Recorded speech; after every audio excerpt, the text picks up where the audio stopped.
Hello guys and welcome back to MS Tech Tutorials, and in today's video I'm going to be going over how to fix Marvel Rivals just failing to or just crashing after compiling shaders, and let's get straight into the video.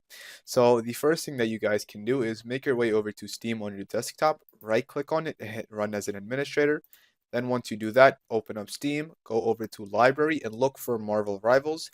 Once you find Marvel Rivals, left click on it and then just make sure the Marvel Rivals screen pops up, and then right click on it again, hit properties, and then go over to installed files. Now what you want to do is you want to basically click on verify integrity of game files, and what this basically does is that if there are any corrupt or missing files, this will help fix that issue. What you can also do is you can go ahead and paste this command in the general launch options. This will kind of look like GPU CPU like reset kind of, and this will also fix the issue. I'll also put this in the description so you don't have to find it from the screen.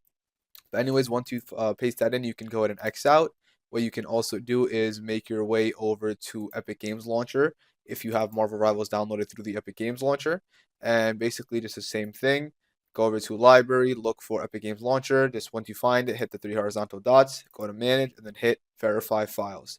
And once that's done, you guys should be good to go and you are all set. So that is it for the video. Thank you guys for watching. Make sure to give the video a thumbs up, subscribe to the channel, and have a great day.